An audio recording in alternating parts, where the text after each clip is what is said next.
Hey there, welcome to bike apps. My name is C Angadpal Singh और आज मैं बात करने वाला हूं टैक्स ऑन अनएक्सप्लेन्ड मनी के बारे में। देखिए, मैंने तो बहुत सुना है और आप लोगों ने भी सुना होगा कई लोगों के कहते हुए कि अगर आपके पास कोई ऐसा कैश है जिसके ऊपर टैक्स पे नहीं हो रखा और उस कैश के एग्जैक्ट सोर्स के बारे में जानकारी नहीं है या जानकारी है भी, तो वो डॉक्यूमेंट्री एविडेंस के साथ एक्सप्लेन नहीं की जा सकती। तो कुछ ना करो, उस कैश को बैंक में जमा कराओ।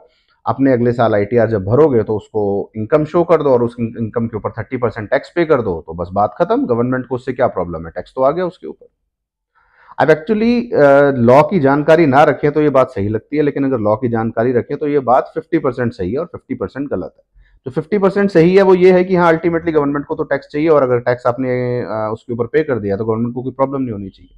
लेकिन जो बात 50% गलत है वो ये है कि इसके ऊपर टैक्स 30% है।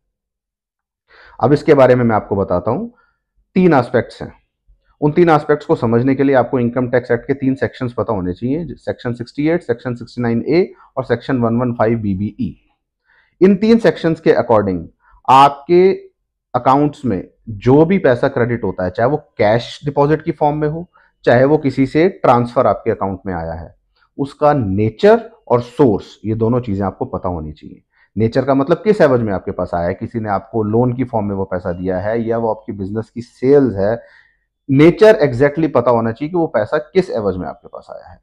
नंबर टू, सोर्स पता होना चाहिए कि पैसा किस पर्सन ने आपको दिया है, किस कंपनी ने दिया है, एग्जैक्ट सोर्स क्या है उस पैसे का।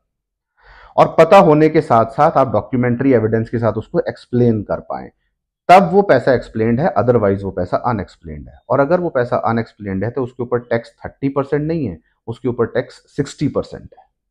जी हाँ, बिल्कुल सही कह रहा हूं। इस बात को ये सुनने में हैरानी लग सकती है, लेकिन ये बात सही है।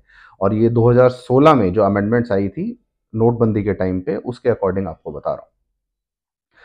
तो टैक्स 60% है जी। सरचार्ज और एजुकेशन सेस तो है ही, वो तो 30% के ऊपर भी लगता है, 60% के ऊपर भी लगेगा। तो पहली बात तो ये हो गई कि टैक्स 60% है।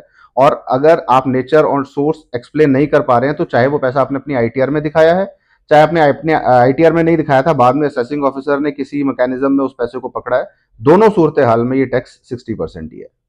ठीक है जी। दूसरा एस्पेक्ट ये है कि इस पैसे के अगेंस्ट आपको कोई भी एक्सपेंडिचर अलाउ नहीं होता for the purpose of calculation of tax. इसका क्या मतलब है? फॉर एग्जाम्पल 50 लाख रुपए आपके पास थे, आपने बहुत समझदारी दिखाई, आपने कहा कि 50 लाख रुपए मैं बैंक में जमा कर देता हूं और मैं दिखाऊंगा कि ये मेरे बिजनेस का रेवेन्यू है। और उसके अगेंस्ट आपने कुछ सेल्स बुक कर दी, सॉरी, कुछ सैलरीज बुक कर दी, कोई रेंट पे कर दिए, कोई और तरीके खर्चे आपने उसमें कर दिए और अल्टीमेटली आपने 20 लाख का प्रॉफिट दिखा के उसके ऊपर टैक्स पे कर दिया। तो ये खर्चे अलाउ नहीं हो सकते अगर वो 50 लाख रुपए के नेचर और सोर्स को आप एक्सप्लेन नहीं कर पाते, यानी कि वो अनएक्सप्लेन्ड मनी की अगर डेफिनेशन में आ रहा है तो उसके अगेंस्ट में आपको खर्चे भी कोई अलाउड नहीं है, यानी पूरे 50 लाख के ऊपर टैक्स लगेगा और उस 50 लाख के ऊपर 60% टैक्स लगेगा, plus surcharge plus education cess. ठीक है जी।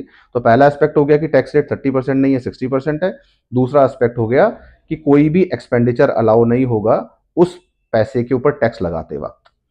नंबर थ्री, अगर तो आपने ये पैसा अपनी रिटर्न में खुद शो कर दिया है और इसके ऊपर properly 60% plus surcharge plus education cess आपने पे कर दिया है, तो ठीक है।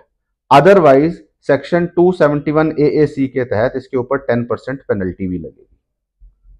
ठीक है जी। तो अब इस बात को समझ लीजिए, तीन एस्पेक्ट्स हैं अगर आपका पैसा अनएक्सप्लेन्ड है तो। पहला, टैक्स रेट 30% नहीं है, 60% है, चाहे पैसे को आप खुद अपनी आईटीआर में शो करें, चाहे असेसिंग ऑफिसर उसको बाद में पकड़े। नंबर टू, इस पैसे के ऊपर टैक्स कैलकुलेट करते वक्त किसी भी तरह का एक्सपेंडिचर अलाउ नहीं होगा। नंबर थ्री, अगर आपने अपनी आईटीआर में उस पैसे को खुद शो करके उसके ऊपर 60% टैक्स पे कर दिया है तो ठीक है, अदरवाइज उसके ऊपर 10% पेनल्टी भी लगेगी। अब ये कब होगा? जब आप पैसे के नेचर और सोर्स को डॉक्यूमेंट्री एविडेंस के साथ एक्सप्लेन नहीं कर पाते हैं तो इसलिए अब समझने की बात यह है जी कि जो भी आपके अकाउंट में पैसे आ रहे हैं उनकी डॉक्यूमेंटेशन मेंटेन कीजिए। फॉर एग्जांपल मैं आपको बताता हूं कि अभी कुछ टाइम पहले ही हमारे पास एक आए प्रॉपर्टी डीलर, उन्होंने बोला कि जी मेरे पास तो ना, मैं तो ये प्रॉपर्टी की डील्स कराता हूं और मेरे पास कमीशन आता है और उस कमीशन के ऊपर मैं अपना टैक्स पे कर देता हूं। मैंने कहा ठीक है जी, आपको कमीशन तो आता है, लेकिन ये कमीशन आपको रियल एस्टेट की डील कराने के लिए मिला है, इसके आपके पास प्रूफ क्या है? कहते इसमें प्रूफ क्या होता है, हम तो डील करा देते हैं, बाद में ये पार्टी मुझे दे देती है 1 लाख रुपए, ये पार्टी 1 लाख दे देती है, मेरे तो 2 लाख रुपए आ गए और 2 लाख में अपनी आईटीआर में अपनी कमीशन इनकम शो कर रहा हूँ। तो मैंने उनको ये बात समझाई कि देखिए अगर आपकी रियल एस्टेट की कमीशन है तो जाहिर सी बात है कि आपने कोई प्रॉपर्टी की डील कराई होगी तो उसमें कोई डॉक्यूमेंट एग्जीक्यूट हुआ होगा, उस डॉक्यूमेंट को लगाओ, एक छोटा सा अग्रीमेंट बनाओ दोनों पार्टीज के साथ अपना, जब भी आप डील कराओ कि भाई ये मैं आपकी डील करा रहा हूँ और इस एवज में मेरे को 1% आपसे कमीशन लेनी है, और दूसरी पार्टी के साथ भी यानी बायर और सेलर दोनों साइड से आप डॉक्यूमेंट बनाओ और उनको रिसीट इशू करो। तो अपनी डॉक्यूमेंटेशन जितनी आप स्ट्रांग रखोगे, अपने सोर्सेज को प्रॉपरली एक्सप्लेन कर पाओगे, तो आप इन झंझटों में कभी फंसोगे ही नहीं।